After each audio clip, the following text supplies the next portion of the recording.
अस्सलाम वालेकुम दोस्तों, प्रोग्राम मिडल ईस्ट मैटर्स के साथ मैं हूं शौज़ब अस्करी। अगर दुनिया ये चाहती है कि हम ऐसे मजलूम बन जाएं कि वो जब चाहें हमारे बच्चे कत्ल कर दें, जब चाहें हमारी औरतें कत्ल कर दें, जब चाहें हमारे बूढ़े कत्ल कर दें, जब चाहें हमें हमारी ज़मीनों से बेदखल कर दें और हम उफ तक ना करें, हम जवाब में कुछ ना कहें, हम बस बग़ैर किसी आवाज़ निकाले कत्ल होते रहें, ये अब फ़लस्तीनियों से नहीं होगा। कल इसराइल के हमले में हलाक होने वाले याह्या सिनवार का ये किसी भी आलमी मीडिया को दिया गया आखिरी इंटरव्यू था।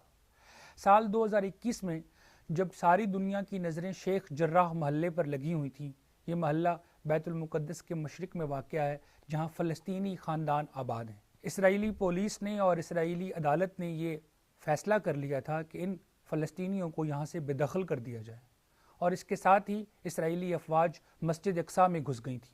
उन्होंने जूतों समेत मस्जिद अक्सा के सेन की तौहीन की, वहाँ मौजूद नमाजियों को गिरफ्तार किया, औरतों और बच्चों के साथ मारपीट की। इसके जवाब में गज़ा की तरफ से हमास ने चंद रॉकेट फायर किए। फिर 2021 इसराइली बमबारी से सैकड़ों फ़लस्तीनी हलाक हुए। हलाक होने वाले बाज़ ख़ानदान ऐसे थे जो एक ही हमले में पूरे के पूरे सफ़ा हस्ती से मिट चुके थे। जब वाइस न्यूज़ की होस्ट हिंद हसन ने याह्या सिनवार से सवाल किया कि हमास भी तो अंधाधुंध इसराइल के इलाकों की तरफ रॉकेट फायर करती है, ये भी तो जंगी जराइम में ही आता है, तो याह्या सिनवार ने जवाब दिया था कि दुनिया इसराइलियों को F-16 जहाज़ देती है, F-35 जहाज़ देती है, जदीद तरीन टेक्नोलॉजी देती है। वो जब चाहें हज़ारों टन वज़नी बम गिराते हैं और ख़ानदानों के ख़ानदान मिटा देते हैं। दुनिया हमें भी इसराइल की तरह जदीद हथियार दे तो हम भी ठीक ठीक निशाने पर इसराइल की फ़ौज को ही निशाना बनाएंगे। हमास और याह्या सिनवार किसी खला में बने हुए नाम नहीं है। याह्या सिनवार का ख़ानदान इसराइल की रियासत के कायम होने से पहले अस्दोन शहर में रहता था। फिर 1948 में जब अल नकबा हुआ, यानी क़यामत अज़ीम, फ़लस्तीनी इसराइल की रियासत के क़याम को नकबा कहकर याद करते हैं। नकबा के मौका पर दर्जनों फ़लस्तीनी शहरों पर कब्जा करके उन्हें इसराइल बना दिया गया और 7.5 लाख फ़लस्तीनियों को उनके घरों से बेदखल कर दिया। याह्या सिनवार का ख़ानदान भी उन्हीं ख़ानदानों में से एक था।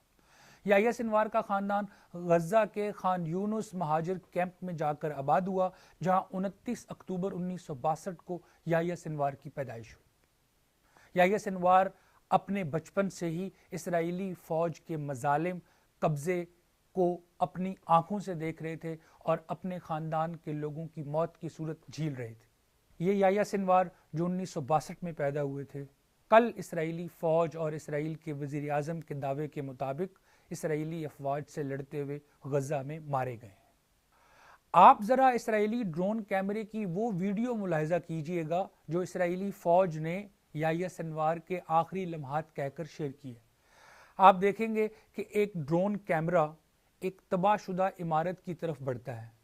उस तबाहशुदा इमारत की दूसरी या तीसरी मंजिल पर एक ऐसा कमरा है जहां हर तरफ तबाही फैली हुई है और एक सोफे पर एक निढाल शख्स झुक कर बैठा है।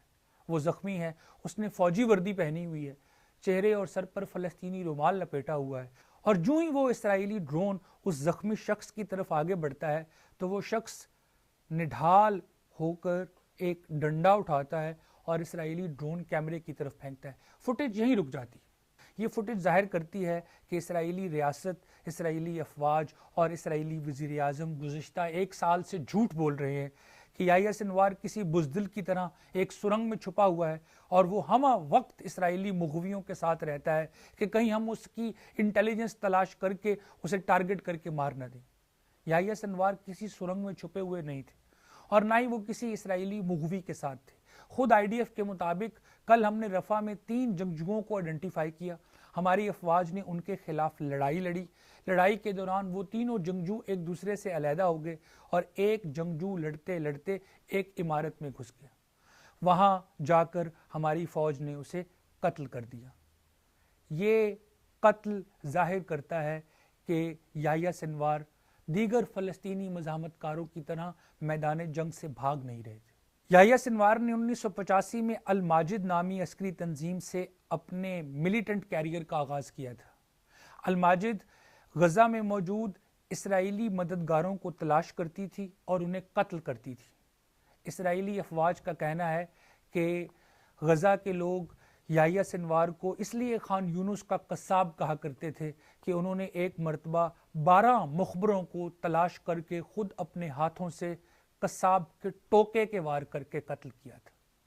کل جب یحییٰ سنوار کی موت کی خبر آئی تو مڈل ایسٹ آئی، جو کہ ایک معروف مشرق وسطیٰ کی نیوز ایجنسی ہے، اس نے غزہ کے شہریوں کے تاثرات لیے کہ وہ یحییٰ سنوار کی موت کے بارے میں کیا سوچتے ہیں۔ ایک نوجوان کا یہ کہنا تھا کہ اسرائیلی یہ سوچتے ہیں کہ سنوار کو قتل کر کے وہ مزاحمت کو قتل کر دیں گے۔ وہ بھول گئے ہیں کہ سنوار خود مزاحمت کی پیداوار ہے۔ سنوار مریں گے تو اور ہزاروں سنوار پیدا ہوں گے۔ غزہ کی سرزمین مزاحمت کے لیے بہت زرخیز ہے۔ ہمارا مقصد اس وقت تک پورا نہیں ہوگا جب تک فلسطین آزاد نہیں ہو جاتا۔ 1987 میں قائم ہونے والی حماس کے بانی رہنما شیخ احمد یاسین اسرائیلی حملے میں ہلاک ہوئے تھے تو ڈاکٹر عبدالعزیز رنتیسی نے انہیں ریپلیس کیا تھا۔ ڈاکٹر عبدالعزیز رنتیسی جب اسرائیلی افواج کے حملے میں ہلاک ہوئے تھے تو خالد مشل حماس کے سربراہ بنے تھے۔ اردن میں مقیم خالد مشل کو اسرائیلی ایجنٹوں نے زہر دے دیا تھا۔ قریب تھا کہ وہ مر جاتے، مگر اردن کی پولیس نے ان موساد کے ایجنٹوں کو گرفتار کر لیا، اور اردن کے بادشاہ شاہ حسین نے یہ اعلان کیا کہ اگر اسرائیل نے خالد مشل کو دیے ہوئے زہر کا اینٹی ڈاٹ ہمارے حوالے نہ کیا تو ہم موساد کے ان ایجنٹوں کو پھانسی دے دیں گے۔ اسرائیل مجبور ہوا اور یوں خالد مشل کو اینٹی ڈاٹ ملا اور ان کی زندگی لوٹ آئی۔ خالد مشل کے بعد اسماعیل ہانیہ حماس کے سربراہ بنے تھے۔ انہیں اس سال اسرائیل نے تہران میں قتل کر دیا۔ ان کی ہلاکت کے بعد یحییٰ سنوار حماس کے سربراہ بنے تھے۔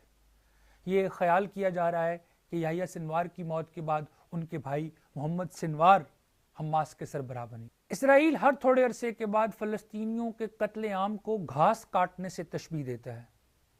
وہ یہ کہتے ہیں کہ جیسے کچھ عرصوں کے بعد گھاس خودرو ہو کے بڑھ جاتی ہے اور بکھر جاتی ہے تو ایک رولر کٹر کے ساتھ گھاس کے میدان کو برابر کرنا ضروری ہوتا ہے، مگر اسرائیلی شاید یہ بھول جاتے ہیں کہ جب بھی گھاس ایک دفعہ کاٹ دی جائے تو نئی پیدا ہونے والی گھاس پہلے والی گھاس سے کہیں زیادہ مضبوط اور توانا ہو کے ابھرتی ہے۔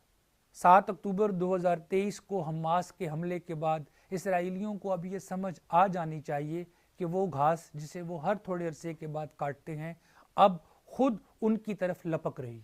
یہاں سوال یہ پیدا ہوتا ہے کہ وہ عالمی ضمیر کب جاگے گا جو فلسطینیوں کو گھاس کی بجائے انسان سمجھے۔ ویسے تو آج بھی جو بائیڈن نے وعدہ کیا ہے کہ مشرق وسطیٰ کے مسئلے کا واحد حل فلسطینی آزاد ریاست کا قیام ہے، دیکھیے یہ وعدہ کب پورا ہو۔